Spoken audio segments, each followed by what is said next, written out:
चीन ने एक बार फिर अरुणाचल प्रदेश को लेकर अपना प्रोपेगेंडा वार छेड़ दिया है। इस बार उसने 27 जगह के नाम बदल दिए हैं। 15 पहाड़, 5 कस्बे, 4 दर्रे, 2 नदियां और 1 झील।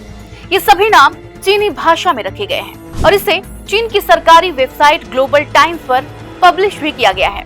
जिसके बाद भारत सरकार ने इस कदम को व्यर्थ और हास्यास्पद यानी कि रिडिकुलस बताते हुए सख्ती से खारिज कर दिया है। विदेश मंत्रालय के प्रवक्ता रणधीर जायसवाल ने कहा, क्रिएटिव नामकरण से हकीकत नहीं बदलती। अरुणाचल प्रदेश था और हमेशा भारत का ही अभिन्न हिस्सा रहेगा। दरअसल चीन का दावा है कि अरुणाचल प्रदेश उसका हिस्सा है, जिसे वह जोंगनान या दक्षिणी तिब्बत कहता है। चीन की विदेश मंत्रालय की प्रवक्ता लिन जियान ने कहा कि यह नामकरण चीन की संप्रभुता के अधिकार के तहत आता है। जिसके बाद भारत ने चीन के इस कदम को सिरे से खारिज कर दिया। चीन के बारे में विदेश मंत्री एस जयशंकर ने कहा, चीन ने 1958 से 1962 के बीच भारतीय जमीन पर कब्जा किया था। जब आप कहते हैं कि चीन ने जमीन पर कब्जा किया है, तो कृपया समझें कि यह जमीन 1962 में ही हो गई थी। मैं देश को गुमराह करने की प्रयासों को देख रहा हूँ। अगर मैं आपके घर का नाम बदल दूं, तो क्या वह मेरा घर हो जाएगा? उन्होंने स्पष्ट किया कि अरुणाचल प्रदेश भारत का अभिन्न हिस्सा था और हमेशा रहेगा। Regarding your China question, look, Indian land was taken by China between 1958 and 1962. Some of it was before 58 also. So when you keep saying land taken by China, please understand this land was lost in 1962. I see efforts made to mislead the country. I give you 3 examples. अब America को भी मौका मिल गया चीन को लपेटने का और उसने भी चीन के इस कदम की निंदा की।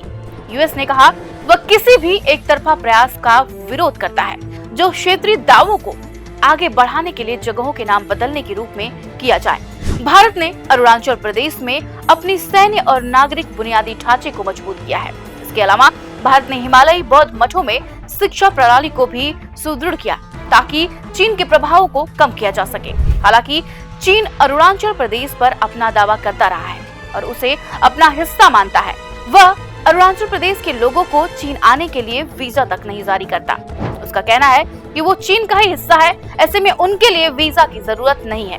दरअसल ये पहली बार नहीं है जब चीन ने अरुणाचल प्रदेश के स्थानों के नाम बदले हैं। इससे पहले भी चीन ने अरुणाचल प्रदेश के स्थानों के नाम बदले हैं। 2017 में 6 स्थानों के नाम बदले, 2021 में 15 स्थानों के नाम बदले, 2023 में 11 स्थानों के नाम बदले और पिछले साल यानी कि 2024 में भी चीन ने अरुणाचल के अलग अलग स्थानों की 30 नए नामों की सूची जारी की थी।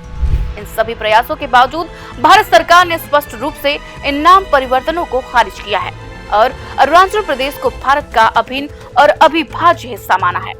भारत और चीन के बीच करीब 3500 किलोमीटर लंबी सीमा रेखा है, जिसे लाइन ऑफ एक्चुअल कंट्रोल यानी कि LAC कहा जाता है। ये 3 सेक्टरों में बटा हुआ है। चीन की सीमा भारत के ऊपर जम्मू कश्मीर से मिलती है, जिसे पश्चिमी सेक्टर कहा जाता है। पश्चिमी सेक्टर की लंबाई 1597 किलोमीटर है। मिडिल सेक्टर में हिमाचल प्रदेश और उत्तराखंड से चीन की सीमा मिलती है। इसकी लंबाई 545 किलोमीटर है। सिक्किम और अरुणाचल प्रदेश पूर्वी सेक्टर में आते हैं। यहाँ भारत चीन सीमा की लंबाई 1346 किलोमीटर है। पश्चिमी सेक्टर में अक्साई चीन आता है, जिस पर 1962 के भारत चीन युद्ध के दौरान चीन ने कब्जा कर लिया था। चीन के इस कब्जे को भारत ने अवैध बताया है और वो अपने क्षेत्र पर दावा पेश करता है। चीन ने तिब्बत को 1950 में पूरी तरह से कब्जा कर लिया था और तब से वो अरुणाचल प्रदेश पर अपना दावा पेश करता है। तवांग मठ तिब्बत के बौद्धों के लिए बेहद अहम धार्मिक जगह माना जाता है और चीन हमेशा से चाहता है कि अरुणाचल प्रदेश का यह इलाका उसके कब्जे में रहे। यह समय है जब हम सबको एकजुट होकर अपने देश के लिए संप्रभुता और अखंडता की रक्षा करने का प्रण लेना चाहिए।